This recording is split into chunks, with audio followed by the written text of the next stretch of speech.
Good evening, at last. Sorry, I had a few gremlins going on there, so I'm a couple of minutes late tonight. So sorry about that if you were waiting for me to drop on at 7, because I did miss last week because I had my mum up visiting me, which was really lovely. So, and it was also nice just to take a week off, much as I love talking to you guys so much and sharing lots of value with you. Still like to spend time with my mum. So gremlins are sorted, hopefully, and there's no problems with the connection. So I'm going to do what I normally do. Dogs are in the room with me, so they could bark, and who knows what can happen on a live. Everything has happened on my live so far, haven't it? So I'm not bothered about that anymore. Anywho, it's great to be here, feeling good. And tonight I'm going to be talking to you all about money for a change. Yeah, don't talk about that very often, do I? So I'm going to be talking about your money story, why it follows you through life and why it doesn't have to stay with you. So for those of you that are just dropping on and don't know who I am Mandy Nicholson, and I am the creative genius consultant, artist, and author. And I help creative women to launch, grow, and scale their businesses and make more money. And I show up here every Tuesday night to try and help the people who want to watch me, who want to participate, to move themselves and their businesses even just an inch forward. Money is what's really interesting. I'm going to start with something really fascinating before I start talking about money. This is episode 111 of Creative Genius TV 111. Hi, Diane. So, repeating numbers 111. The repeating number 111 has been showing up for me a lot lately. In fact, I just wrote a blog about it last week because it's been following me everywhere. And tonight is 111, episode 111. I want to prove to you that it is. Look at this. I'm showing you this. I've been journaling on repeating numbers. And you can see there, angel numbers 111. And the repeating number 111 is indicative of a wake-up call, a code of activation, an awakening, something new coming into your psyche, rewiring of your brain and facing new challenges or rebirth in your life. It's a really positive number to be seeing on a regular basis in your life. So the fact that this is episode 111 fascinated me because it's been following me for weeks. Anyway, and tonight one of the things that you should do when you are seeing repeating numbers is notice what you're doing at the time that the repeating number comes up. And look what I'm doing. I'm talking about money tonight on episode 111, 111 of Creative Genius TV. So anyway, get back on track, Mandy. So money stories. We all have a money story.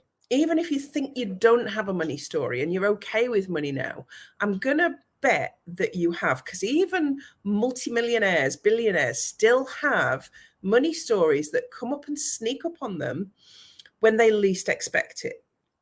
So let me give you an example of that. Maybe you are really generous, you're really wealthy, you're really generous, you spend a lot of money on your kids, on your partner, on your dogs, because you've built that wealth. But when it comes to spending something on yourself, you see a pair of expensive earrings or a nice bangle, you don't buy it because you're worried about the price. And it doesn't sit or align with how you behave in other areas. And that, without even it subconsciously, it's your money story. So perhaps that person who is that, unable to invest and spend the money on themselves has had a tough upbringing. Money was tight when they were younger, and perhaps their parents had to work hard for money, and that they didn't get a lot. So therefore, they don't think they're deserving of investing that money in themselves, yet quite happy to invest it in other people. And that money story often doesn't pop up until something happens or until you're in a certain situation. So for many people that are brought up in poverty, they overspend. can get themselves in debt, or they can be overly cautious, living life way too cautiously and very scared to spend money on themselves. Everybody's money story is an individual story, and it's rooted in the past, and it's rooted around the stories you heard and saw as you were growing up, because that's how we all learn things. Your money story, and I've said this lots of times before when I'm talking about money mindset, because it is about mindset. Your money story is formed around the ages of 6 or 7.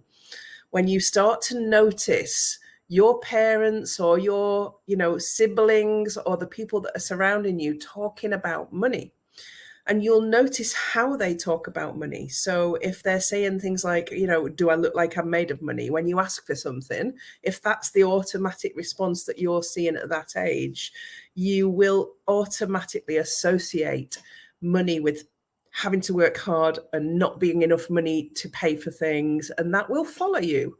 It's going to follow you through life. So understanding your money story, understanding what your triggers are and where they came from, can help you to make sense of it where you are now. So that's why I wanted to bring money stories in. And what's triggered this for me is my money story was triggered.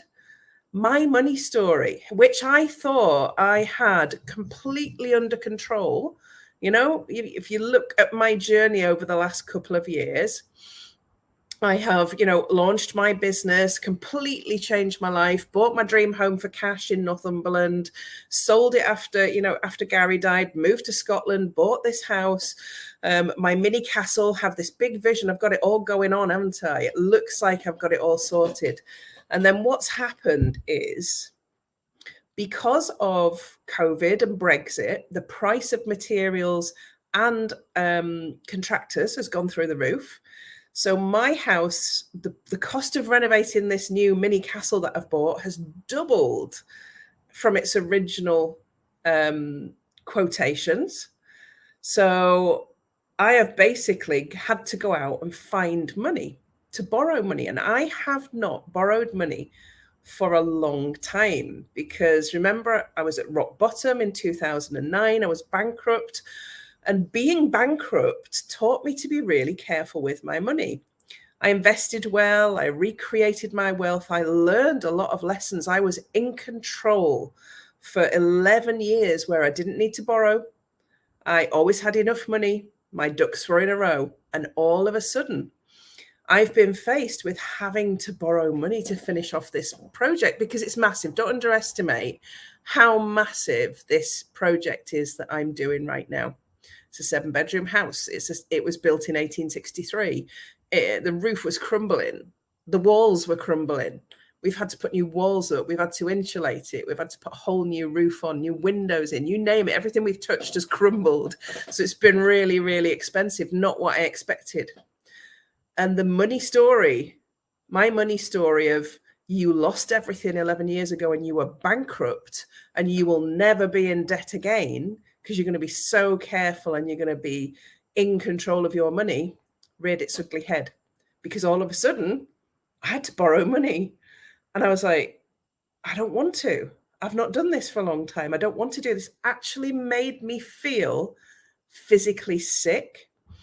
In fact, I've got a sweat on now just talking about it on this live with you. I am literally physically, it's having a hot flush. That's the effect of my money story coming back up that sat dormant for years because I've been in control for so long. And maybe the 111 is saying that I've got to go on this journey. If I want to get to this castle in the future, I've got to make this investment now. And I am. I'm doing it. Don't get me wrong. I'm doing it. I'm facing the demons. I'm dealing with it. I've got, things sorted out. But my money story came up and it hit me like a train. It had a physical effect on me. So it's worth considering. I've got some work now to deal with this. Now it's come up. One of the things that I do, and this is what I would recommend for you guys, is that where your money story does come up, where you have difficulty, where you go into lack mode or worry mode around money, You've got to work on the root cause of your money story. And mine is fear of ending up bankrupt again, because I was so shamed when that happened to me. It was such a shameful experience for me going to the bankruptcy court 11 years ago and telling people that I was bankrupt and admitting it openly. It was so shameful that I don't ever want to go there again. So I've avoided ever getting myself in that situation.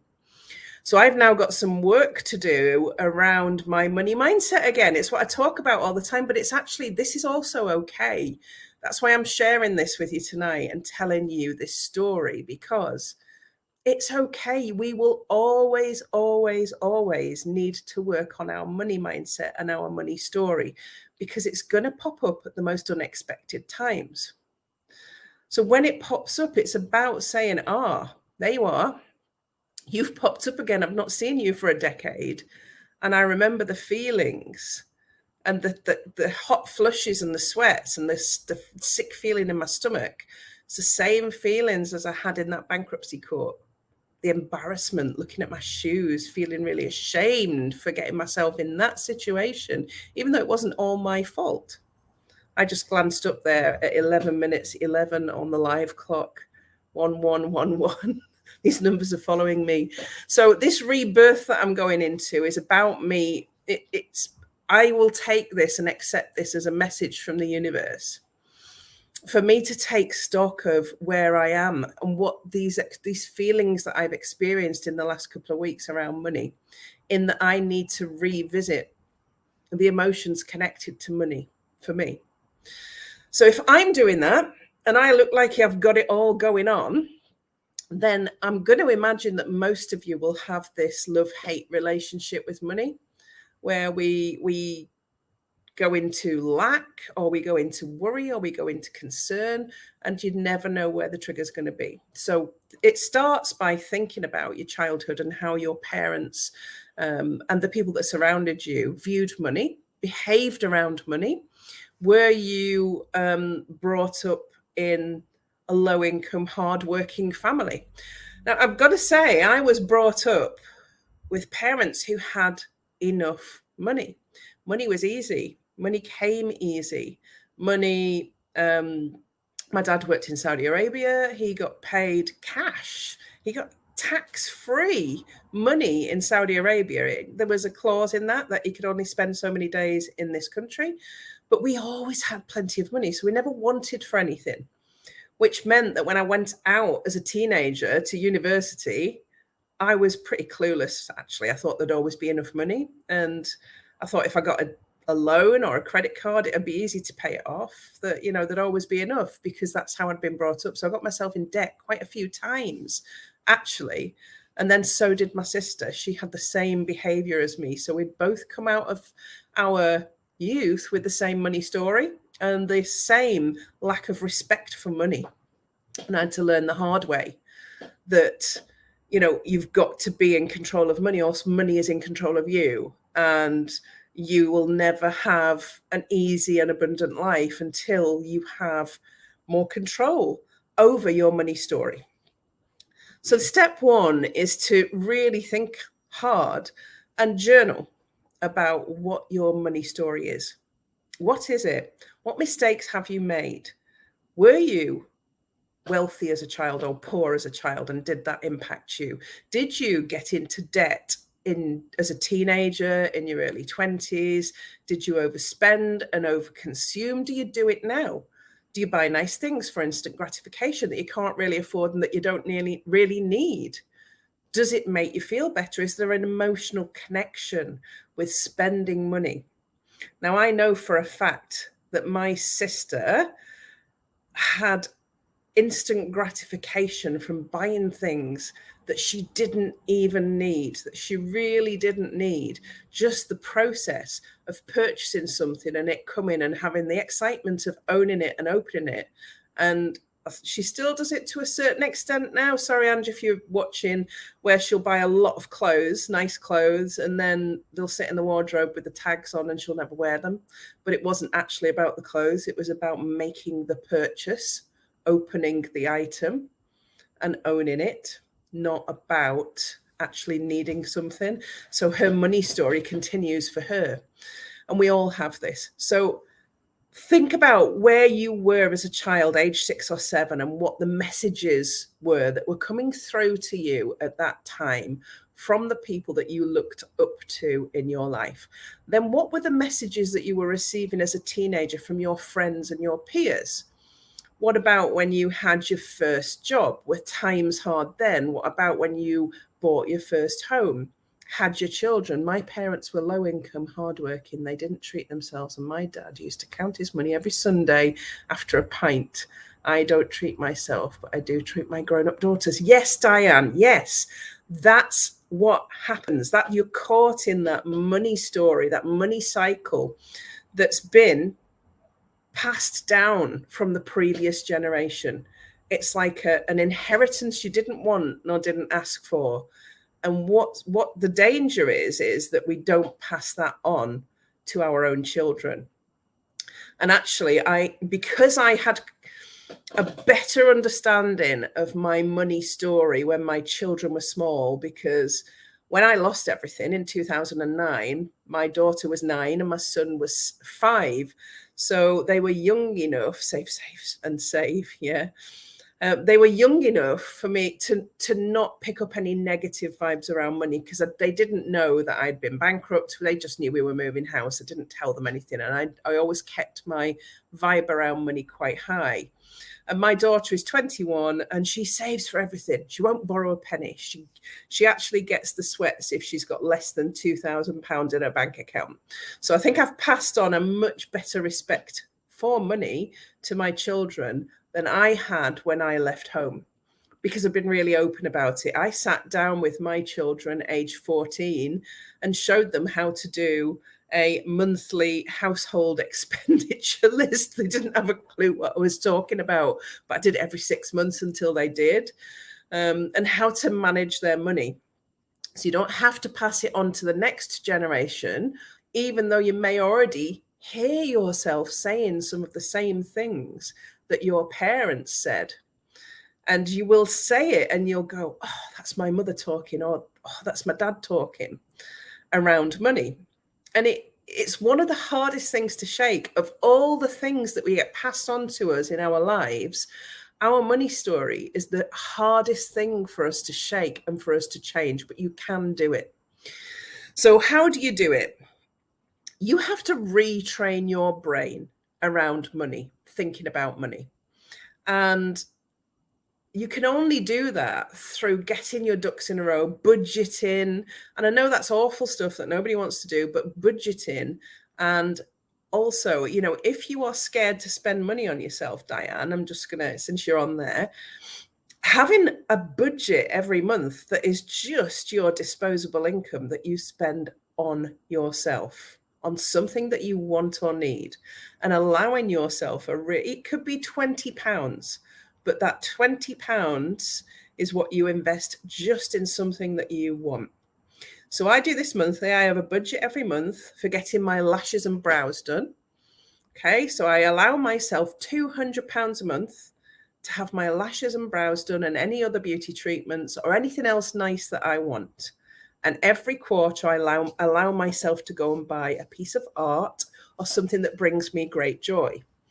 So having this wobble in the last couple of weeks is actually, I've done quite a lot of journaling. So showing you the repeating numbers in my journal there's pages of journaling around money now. So I'm writing down how I felt, what came up for me, the physical reaction to money that I had, the physical reaction to having to do something that was completely against the grain of what I've been doing for the last 10 years, because it's all meaningful if I'm going to change my behavior around money for the next 10 years, because I'm on my own now. There is nobody else. There's only me that's responsible. So I've got to have that money mindset in a place where my money story, if it comes up for me again, and that I know how to deal with it. And I'm not going to spend a week of sleepless nights or hot sweats or whatever else is going to happen when that money story rears its ugly head again. So journal on the feelings. Think about the environment you were brought up in and the messages that you were sent around money. And think about time. See if you can pinpoint some examples of when your money story has come up for you.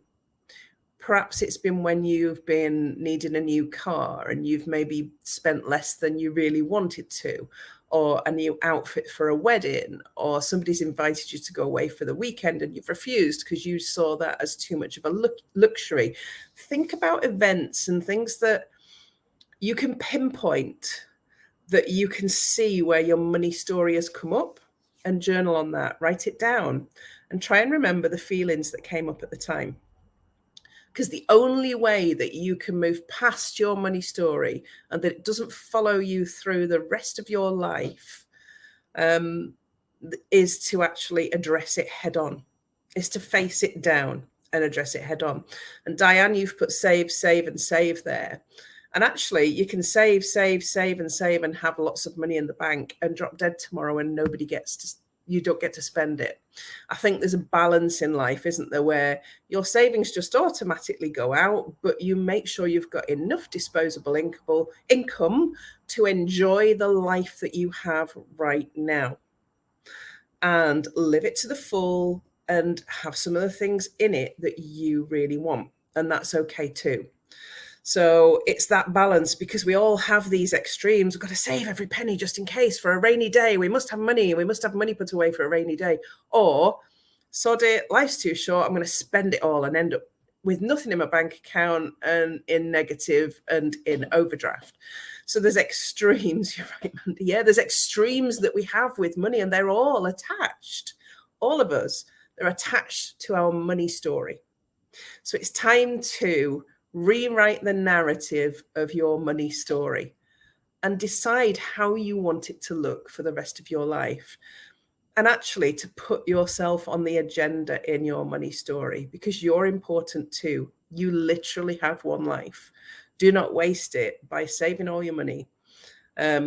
Instead of giving yourself that budget that says you are worthy of money being spent on you. It's time to treat yourself as you are worth it. So you are, Diane. You are. Absolutely. Budget. Put yourself in your budget is my message to you tonight. Don't get yourself in debt doing it, but put yourself in your budget. Because once you start to do that, it becomes the norm. And when your money story comes up and rears its ugly head like it has for me in the last couple of weeks, face it. Write about it, understand it, feel the feelings, and understand where that comes from, like I've shared with you here tonight. And that's the only way that you can move past and through the issues that I know that you probably have with money. So I hope tonight me coming on here and airing my dirty laundry on a live on social media has helped you a little bit to think about your money story. So good luck with that. Let me know in the comments, let me know how you get on, what you're doing, what that's made you think about, if you're going to do anything differently. And remember, if you see the number 111, new beginnings, awakenings, epiphanies, things that are going to change for you. Let's hope that's around money tonight. Have an awesome week. I will see you same time. It's really helped. Thank you. See you same time next Tuesday evening at 7 o'clock. Have a wonderful week, everybody. Bye for now.